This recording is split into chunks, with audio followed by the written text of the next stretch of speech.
एक शिखर पर संग्राम लगातार बढ़ता जा रहा है। जैन समुदाय का आक्रोश कई दिन से हम देख रहे हैं और ये आक्रोश भी लगातार बढ़ता हुआ नजर आ रहा है। झारखंड सरकार के खिलाफ विरोध तेज हो गया है। जैन समाज नाराज है और विरोध के लिए सड़कों पर उतर गया है। जैन समुदाय का आक्रोश बेतहाशा देखा जा रहा है। देखिए, झारखंड के समेत शिखर को पर्यटन स्थल घोषित करने के खिलाफ अनशन पर बैठे जैन मुनि स्वर्गीय सागर ने अपना प्राण त्याग दिया।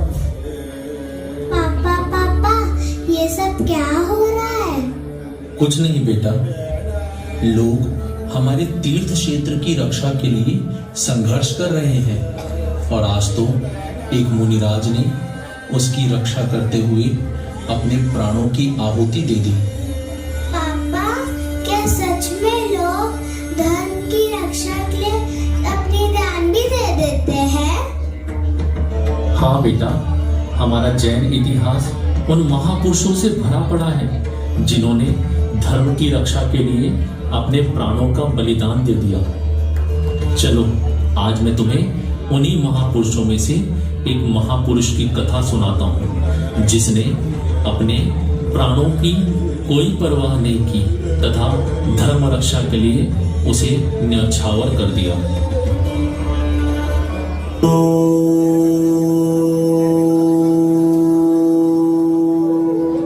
अकलंक और निकलंक दो भाई थे। दोनों में बहुत प्रेम था। दोनों बहुत ही कुशाग्र बुद्धि के धनी थे। अकलंक इतने होशियार थे कि उन्हें एक ही बार पढ़ने या सुनने में सब कुछ याद हो जाता था, जबकि निकलंक 2 बार पढ़ने या सुनने से सब कुछ याद कर लेते थे। बचपन से ही दोनों ने जैन धर्म की शिक्षा ले ली थी। वे दोनों जैन धर्म को पूरी श्रद्धा के साथ पालते थे।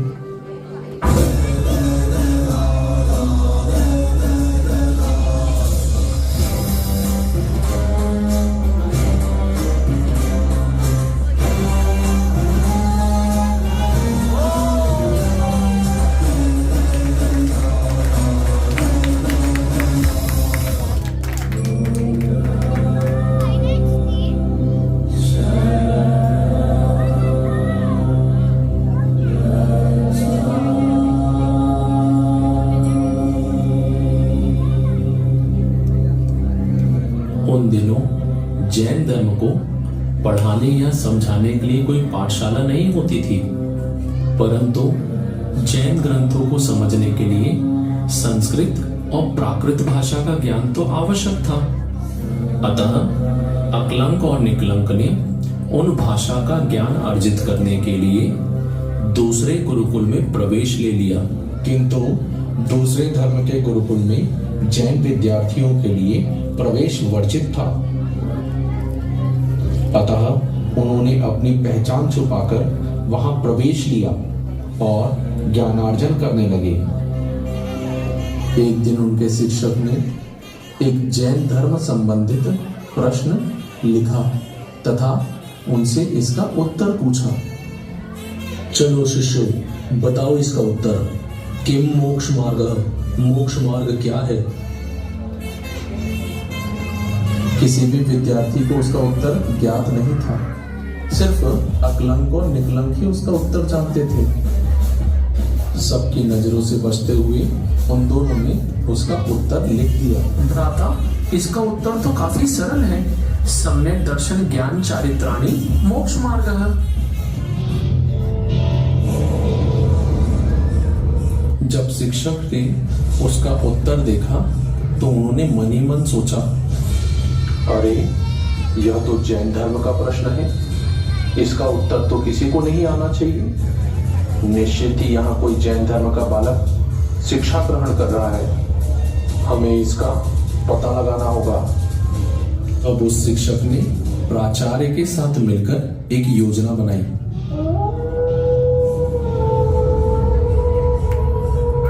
रात्रि में उन्होंने तेज और डरावनी आवाज निकालना प्रारंभ किया।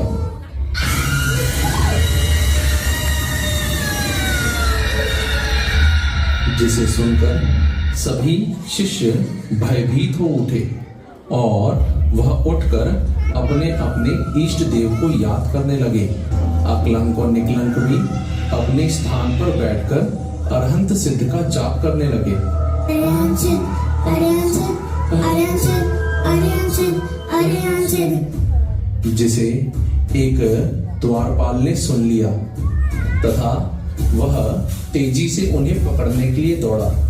यह देख अकलंक और निकलंक उनसे छुपकर भागने लगे। उन्हें पकड़ने के लिए प्राचार्य ने उनके पीछे सैनिकों को भेज दिया।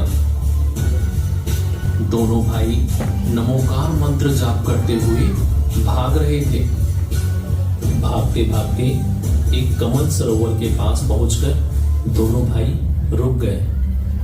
तब निकलंक ने कहा, भैया, प्रतीत होता है हम दोनों का जीवन संकट में है। यदि हम दोनों पकड़े गए तो हम दोनों को ही मृत्यु दंड मिल जाएगा। अतः धर्म की रक्षा हेतु हम दोनों में से किसी एक को अपने प्राण बचाने ही होंगे। इसीलिए आप आगे जाकर कहीं छुप जाइए। मैं इन्हें भ्रमित करता हूं। अकलंक ने कहा, नहीं भाई, नहीं, तुम छोटे हो, तुम जाकर छुप जाओ। मैं इन सैनिकों को भ्रमित करता हूं। निकलंक ने कहा, नहीं भैया, आपको सब कुछ एक ही बार में याद हो जाता है, किंतु मुझे अधिक समय लगता है। ऐसे में धर्म रक्षा करने के लिए, धर्म प्रभावना के लिए आपका जीवित रहना अति आवश्यक है। अतः आप अपनी जान बचाकर किसी सुरक्षित जगह पर छुप जाइए भैया। बहुत वाद विवाद के पश्चात अकलंक कमल सरोवर में छुप गया और निकलंक वहां से भाग गए।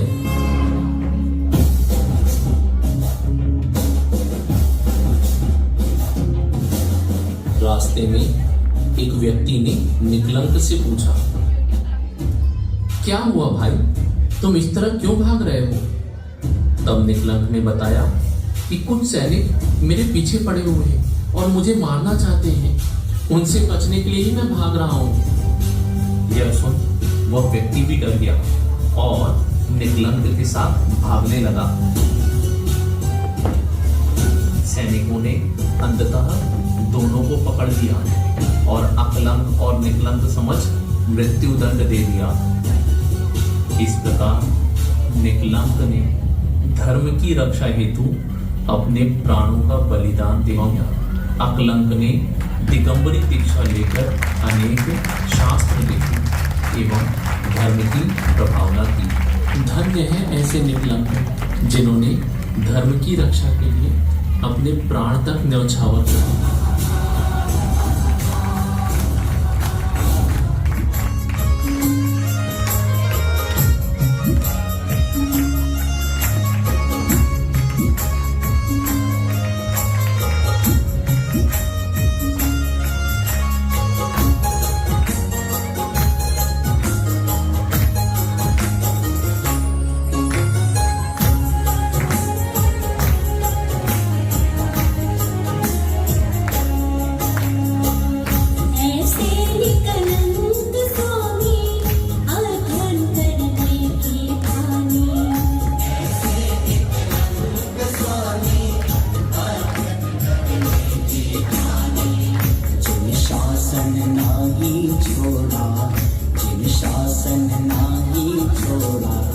मस्तक तक कटते देखे।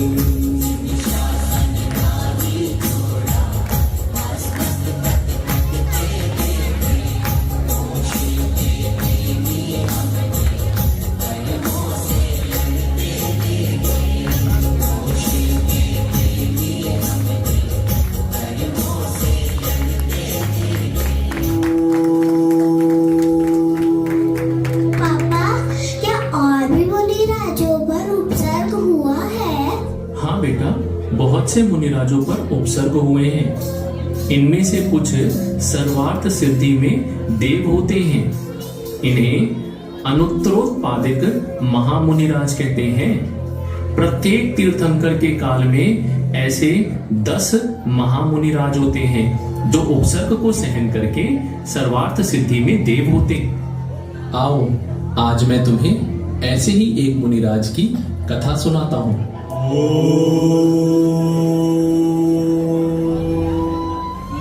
उज्जैन नगर में एक सेठ और सेठानी रहते थे। वे बहुत ही धार्मिक और धन संपदा से संपन्न थे। एक दिन उस नगर में एक मुनिराज आए। नमोस्तु महाराज जी, नमोस्तु महाराज जी, नमोस्तु महाराज जी।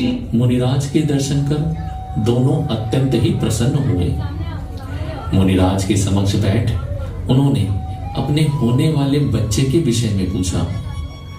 हे गुरुदेव, कृपया कर मुझे मेरे और मेरे परिवार के भविष्य के बारे में बताइए। क्या हम सभी अपना आत्म कल्याण कर पाएंगे? तब मुनिराज ने अपने अवधि ज्ञान से जान उन्हें बताया। हे भव्य आत्मा, जिस दिन तुम अपने होने वाले पुत्र का मुख पहली बार देखोगे, उसी दिन तुम दीक्षा ले लोगे, तथा तुम्हारा पुत्र भी जिस दिन दिगंबर होने के प्रथम दर्शन करेगा, तो वो भी दीक्षा ले लेगा। मुनि के वचनों को सुन सेठ तो प्रसन्न हुआ, किंतु सेठानी मन ही मन उदास हो गई। कुछ दिन यूं ही बीत गए और उन्हें एक सुंदर पुत्र रत्न की प्राप्ति हुई। पुत्र का मुख देखते ही सेठ को वैराग्य उत्पन्न हुआ और उन्होंने दीक्षा धारण करने की सोची। ऐसा करता देख सेठानी ने कहा, हे स्वामी, ये आप क्या कर रहे हैं? अभी तो हमारा पुत्र बहुत छोटा है और आप दीक्षा ले रहे हैं। हम आपके बिना कैसे जीवित रह पाएंगे? किंतु वैराग्य तो कुछ नहीं देखता। सेठ ने दीक्षा धारण कर ली और जंगलों की ओर विहार कर दिया। हे स्वामी, मत जाओ, मत जाओ। पति के वियोग से दुखी सेठानी मन ही मन सोचने लगी। मेरे स्वामी तो चले गए, किंतु मैं अपने पुत्र को अपने से अलग नहीं होने दूंगी। मैं उसे घर से बाहर जाने ही नहीं दूंगी। सारी सुख सुविधाएं उसे घर पर ही उपलब्ध कराऊंगी। ओह, ऐसा है ये मोह, व्यक्ति को धर्म से ही विमुख कर देता है। समय की धार किसी के लिए नहीं रुकती। सेठानी का पुत्र भी धीरे धीरे बड़ा होने लगा। उसका नाम सुकुमार था। जैसा उसका नाम वैसा ही उसका लालन पालन भी। सभी सुख सुविधाओं में वह धीरे धीरे बड़ा हो रहा था। एक क्षण के लिए भी घर से बाहर जाने नहीं दिया जाता था। घर के बाहर पहरेदार थे जो यह देखते थे कि कोई मुनिराज आसपास भी ना आ सके। सुकुमार, उनकी काया इतनी कोमल थी कि दीपक की एक छोटी सी रोशनी भी उनकी आंखों में चुभती थी। राई का एक छोटा सा दाना भी बैठने पर उन्हें पीड़ा पहुंचाता था। वे केवल कमल पत्र में पके हुए चावल ही खा पाते थे। धन्य है ऐसे सुकुमार। कुछ समय पश्चात उसी नगर में मुनि गर्धराचार्य जी ने चातुर्मास किया। चातुर्मास के अंतिम दिवस मुनिराज ने अपने अवधि ज्ञान से जान लिया कि सुकुमार की आयु तो मात्र 3 दिन ही शेष रह गई है। अतः रात्रि में वे उसके भवन के पास ही उपवन में जोर जोर से पाठ करने लगे। नमो रंतानम, नमो सिद्धानम, नमो आयर्यानम, नमो वज्रायानम, नमो लोये नमसावनम।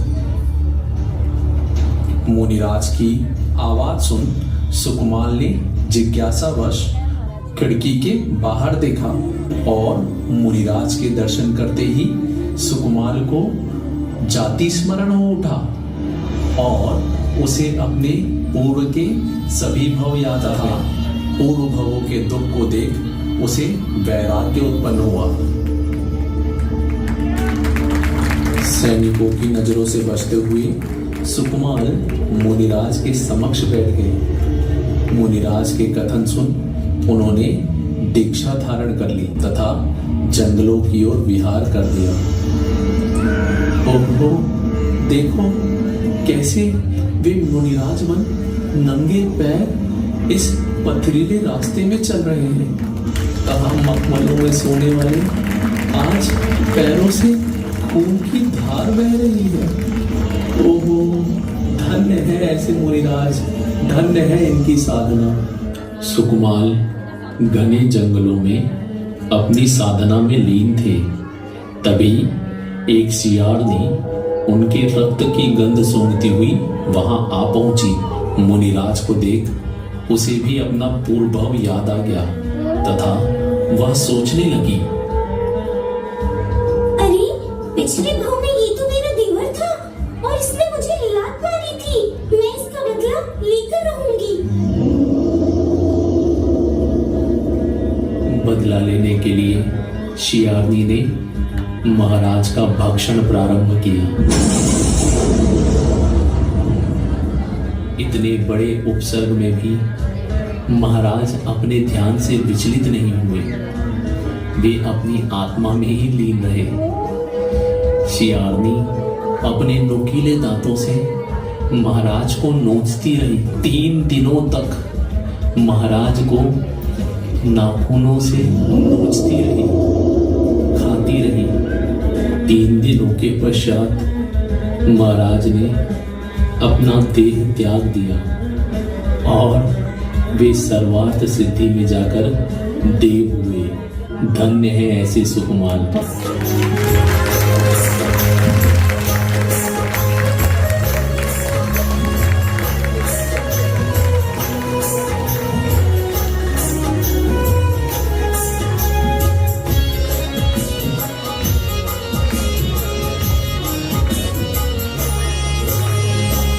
सरसों का ही एक दाना जिनके तन में चुभता था।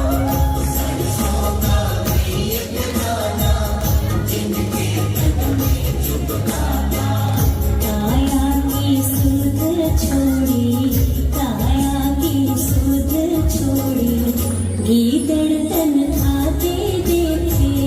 काया की सुध छोड़ी, गीदड़ तन खाते देखे। मुझे प्रेमी हमने कदमों से लड़ते देखे। मुझे प्रेमी हमने कदमों से लड़ते देखे। पापा, क्या सभी मुनिराज दिन पर उपसर्ग हुआ है और स्वर्ग जाते हैं? नहीं बेटा, कुछ ऐसे भी मुनिराज होते हैं जिन्हें उपसर्ग सहते हुए अंतर मुहूर्त में ही केवल ज्ञान हो जाता है और वह केवलत्व को प्राप्त कर लेते हैं, अर्थात उन्हें मोक्ष हो जाता है। इन्हें ही हम अंतःकृत केवली या उपसर्ग केवली कहते हैं। क्या तुम्हें पता है, प्रत्येक तीर्थंकर काल में ऐसे 10-10 उपसर्ग केवली होते हैं। आओ, आज मैं तुम्हें ऐसे ही मुनिराजों की कथा सुनाता हूँ जिन्होंने उपसर्ग को सहते हुए मोक्ष प्राप्त कर लिया।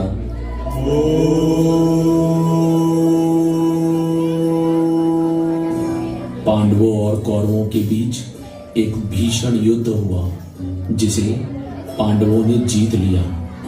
इस युद्ध को महाभारत कहा गया। महाभारत के कुछ दिनों बाद द्विपायन मुनिराज के क्रोध से द्वारिका नगरी जल गई। यह सुन पांचों पांडव बहुत दुखी हुए और उन्होंने पुनः द्वारिका नगरी को बसाया। नई द्वारिका बनाने के बाद भी पांडव खुश नहीं थे। उनका मन स्थिर नहीं था।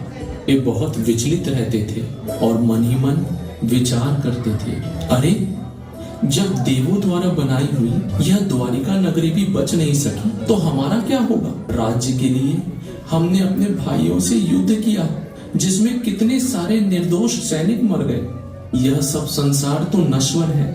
ऐसा सोचते हुए उन्होंने अपने कल्याण की भावना भाई और आत्मचिंतन करने लगे। उसी समय जूनागढ़ में 22वें तीर्थंकर नेमिनाथ जी का समोशरण आया। सभी पांडव, द्रौपदी, कुंती, सुभद्रा समोशरण में गए। उन्होंने बहुत भक्ति भाव से दर्शन किए और वहां भगवान की दिव्य ध्वनि से उनका मन प्रसन्न हो गया। अपने कल्याण का उपदेश सुना।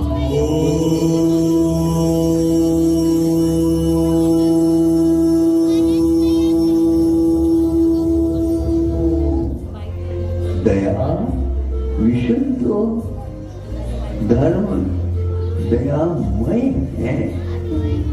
सम्यक दर्शन जैन दर्शन का मूल है। सम्यक ज्ञान का मूल सम्यक दर्शन, सम्यक चारित्र का मूल सम्यक दर्शन। इस सम्यक दर्शन को प्राप्त किए बिना हमारा कल्याण कभी नहीं हो सकता। सम्यक दर्शन नहीं है और हम चारित्र की ओर बढ़ गए। सम्यक दर्शन नहीं है, ज्ञानार्जन की ओर बढ़ गए। सम्यक दर्शन नहीं है, तप की ओर बढ़ गए। सम्यक दर्शन नहीं है, हम मासोपवासी भी बन गए। तो सम्यक दर्शन के अभाव में कभी भी आत्मा का कल्याण नहीं होता, बल्कि वह ज्ञान, वह चारित्र, वह तप संसार के लिए कारण बनता है।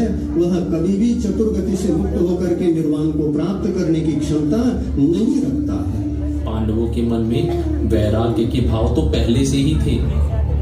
समोशरण में वे अपने पूर्व भाव से भी अवगत हुए। उपदेश सुनकर उन्होंने मुनि दीक्षा ले ली। द्रौपदी, कुंती, सुभद्रा सभी रानियों ने भी पूर्व भाव के बारे में जानकर अपने कल्याण के लिए सभी ने राजुलमती माता जी से दीक्षा ले ली तथा आर्यिका बन गई।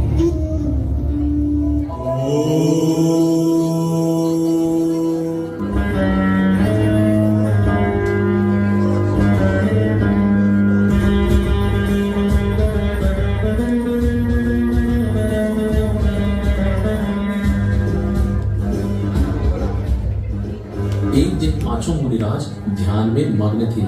तभी दुर्योधन का भांजा वहां से जा रहा था।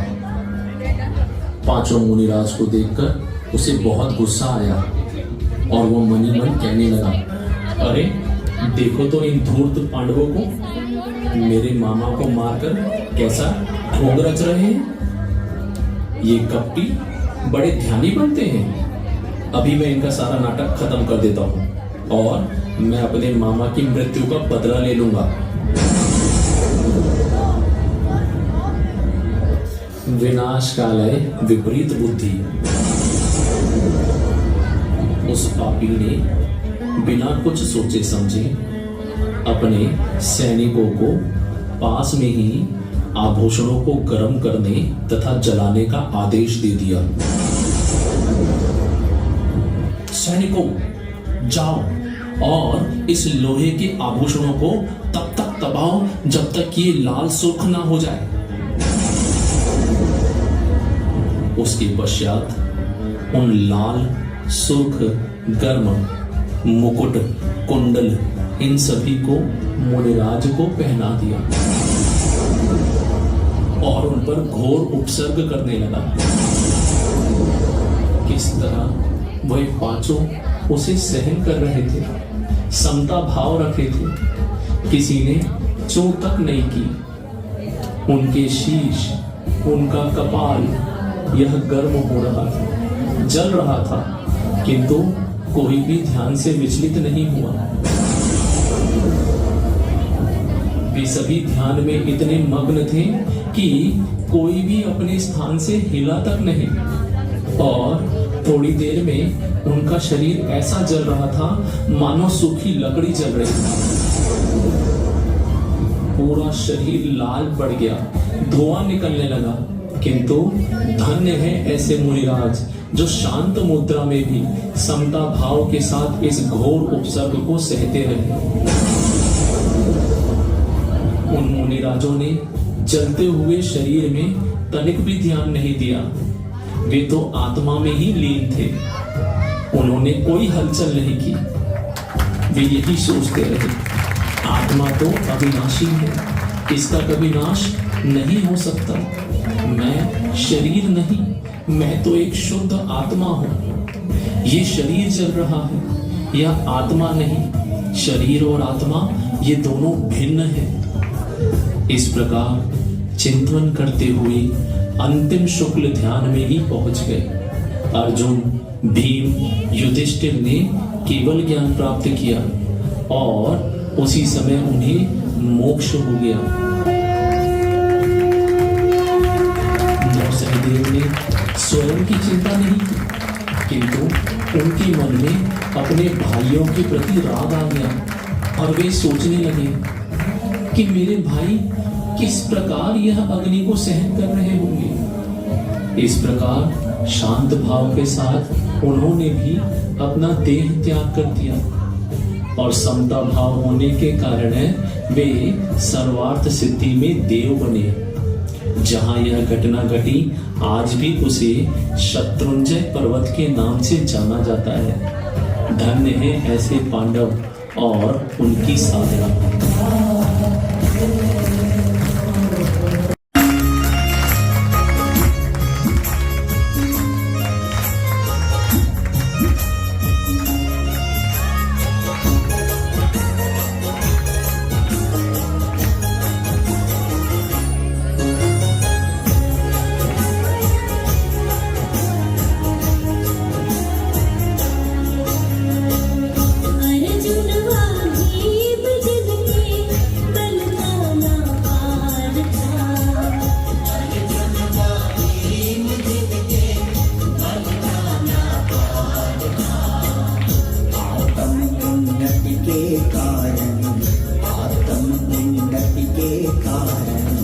अग्नि में जलते